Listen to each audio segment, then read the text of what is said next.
عبادات ادا کرنے کی توفیق عطا فرمائے۔ آمین یا رب العالمین۔ ہمارے بہت سے ساتھی ایسے ہوں گے یا بہت سے رشتے دار ایسے ہوں گے جو کسی عذر کی بنا پر ان روزوں سے محروم ہو گئے ہوں، وہ بیماری کی صورت میں ہو، چاہے کوئی اور صورت میں ہو، چاہے کسی اور تکلیف میں ہو۔ یہ اللہ تعالیٰ کا ہم پر خاص کرم اور رحم ہے۔ اس نے ہم جیسے لوگوں کو چنا، ہم جیسے گناہگار لوگوں کو چنا۔ اس میں ہماری اپنی کوئی اچھائی نہیں ہے، یہ اللہ تعالیٰ کا کرم ہے کہ اس نے ہمیں روزے رکھنے کی توفیق عطا فرمائی۔ ہمارے بہت سے ساتھی ایسے ہوں گے جو ڈیوٹیوں میں مصروف ہوں گے، روزے کی حالت میں ڈیوٹیاں بھی کر رہے ہوں گے، روزے کی حالت میں وہ تمام عبادات جو ہم پر فرض کی گئی تھی وہ کی ہوں گی۔ یہ ہم پر صرف اور صرف اس عظیم ذات کا فضل ہے جس نے ہمیں یہ سب کچھ عطا کیا۔ تو بار بار کہا جاتا ہے کہ جس طرح رمضان المبارک میں ہم نے ان تمام عبادات کو بڑے خشوع و خضوع اور پابندی کے ساتھ کیا ہے، اسی طرح عام دنوں میں بھی ہمیں چاہیے کہ جو عبادات ہمارے اوپر فرض کی گئی ہیں اسی طرح پابندی کے ساتھ کریں جس طرح ہم نے رمضان المبارک میں ادا کی ہیں۔ یہ رمضان المبارک ہم سے چلا گیا ہے، ہم خوشی منا رہے تھے کہ روزے ختم ہو گئے، لیکن یاد کرو ان ہستیوں کو، اپنے پیارے محبوب اللہ تعالیٰ کے پیارے حبیب حضرت محمد صلی اللہ علیہ وآلہ وسلم کو اور صحابہ کرام رضی اللہ تعالیٰ عنہم اجمعین کو جب روزہ آتا تھا تو خوشی مناتے تھے، اور جب روزہ اختتام پہ جاتا تھا روتے تھے، ساری رات روتے تھے۔ کیوں روتے تھے؟ یہ ایسا برکت والا مہینہ تھا کہ اس میں غریب سے غریب آدمی کا دسترخوان اللہ تعالیٰ نے دنیا کی ہر نعمت سے سجایا ہوا تھا۔ سال کے 12 مہینے، 12 مہینوں میں پھر یہ ایک مہینہ اللہ تعالیٰ نے ہر ایک غریب آدمی کا دسترخوان سجایا ہوا تھا۔ یہ کیوں؟ یہ صرف اس رب کا کرم ہے، اس رب کا کرم ہے جس نے کہا کہ سارا دن انسان بھوکا پیاسا رہ کر جب افطاری کے وقت دسترخوان کے ساتھ بیٹھتا ہے، دسترخوان پر دنیا جہان کی تمام نعمتیں پڑی ہوتی ہیں، اور وہ آئے گا اور اس دنیا میں بھی عطا فرمائے گا۔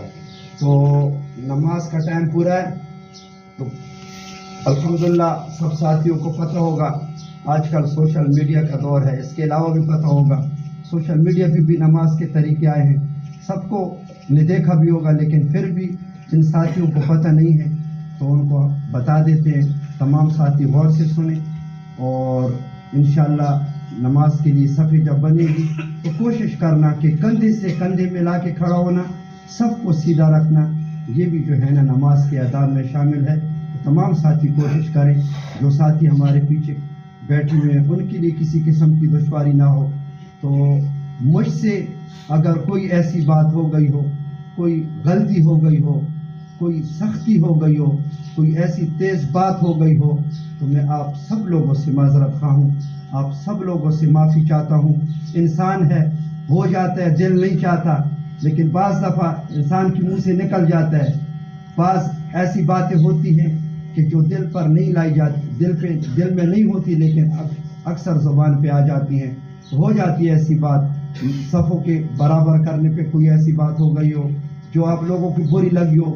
بعض دفعہ میں کہتا ہوں کہ جن ساتھیوں کے سامنے جگہ خالی آگے آ جائیں، اکثر ساتھی گیٹ کے ساتھ بیٹھے ہوتے ہیں، بار بار میں یہ بولتا ہوں تو اکثر ساتھی مجھے بولتی بھی ہیں کہ آپ جب یہ گیٹ کا ذکر کرتے ہو تو آپ ہمیں ٹارگیٹ کرتے ہو۔ میں نے کسی کا نام آج تک نہیں لیا، کوشش یہی ہوتی ہے کہ ہم سب یہاں پہ ایسے رہیں، جب ہم ایک گھر میں رہتے ہیں، گھر جیسا ماحول ہوتا ہے تو ہو جاتا ہے اوپر نیچے۔ تو میں آپ سب لوگوں سے معافی چاہتا ہوں اور دعا کرتا ہوں کہ اللہ تعالیٰ یہ عید ہمارے لیے جو ہے نا مسرت اور خوشی کا باعث بنے۔ تو نیت کا طریقہ بتا دیتا ہوں۔ اعوذ باللہ من الشیطان الرجیم، بسم اللہ الرحمن الرحیم۔ نیت کرتا ہوں 2 رکعت واجب، نماز عید الفطر کی، عید الفطر بھی کہہ سکتے ہیں، کوئی چھوٹی عید کہتے ہیں، جو بھی اپنی زبان میں بول سکتے ہیں آپ لوگ، اپنی نیت کر لو۔ نماز عید الفطر کی زائد 6 تکبیرات کے ساتھ حاضر امام کے پیچھے۔ اللہ اکبر۔ اعوذ باللہ من الشیطان الرجیم، بسم اللہ الرحمن الرحیم۔ نیت کرتا ہوں 2 رکعت واجب نماز عید الفطر کی زائد 6 تکبیرات کے ساتھ حاضر امام کے پیچھے، منہ کرتا ہوں قبلے کی طرف۔ اللہ اکبر۔ جب اللہ اکبر کہہ کے کانوں کو ہاتھ لگا دیں گے، ثنا پڑھیں گے، سبحانک اللہم و بحمدک و تبارک اسمک و تعالی جدک ولا الہ غیرک۔ اس کے بعد امام کہے گا اللہ اکبر، کانوں کو ہاتھ لگا کے چھوڑ دینے ہیں۔ دوسری دفعہ اللہ اکبر، کانوں کو ہاتھ لگا کے چھوڑ دینے ہیں۔ تیسری دفعہ اللہ اکبر، کانوں کو ہاتھ لگا کے باندھ دینے ہیں۔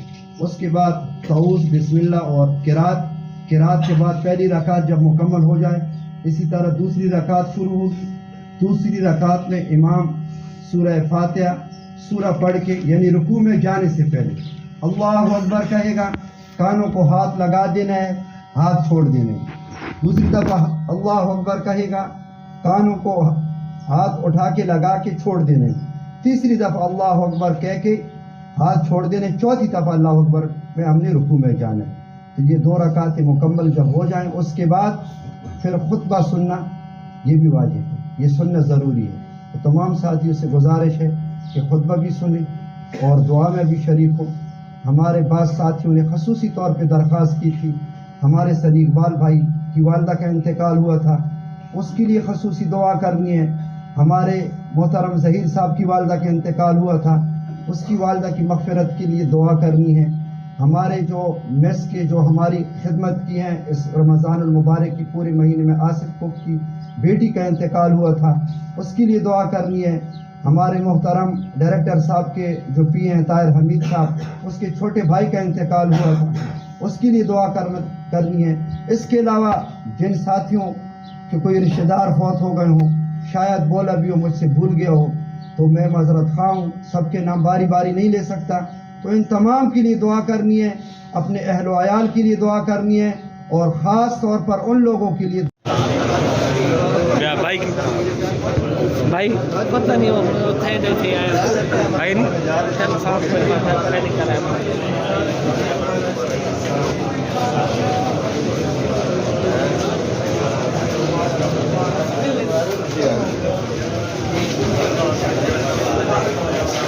چاچو مبارک ہو گئی خیر مبارک گاہ بن ہما عید مبارک استاد جی، خیر مبارک عید مبارک۔ خالد صاحب مبارک ہو مبارک ہو ساجد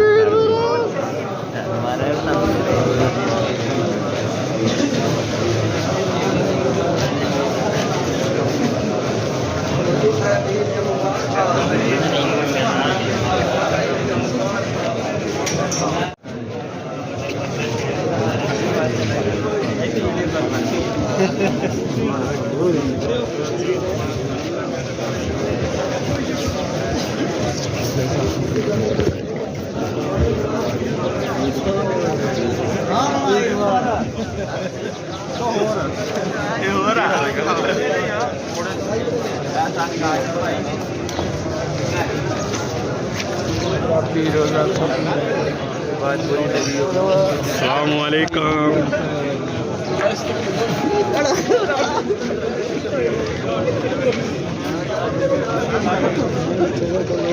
میں تو 5 مہینہ فارغ ہو کر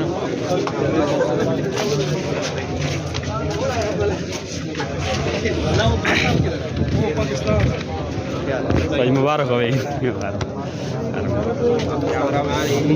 اور میں نا مبارک عید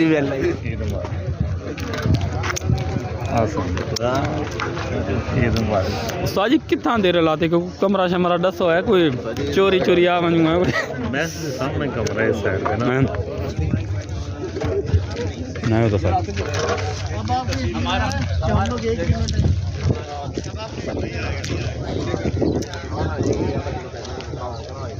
کیمرہ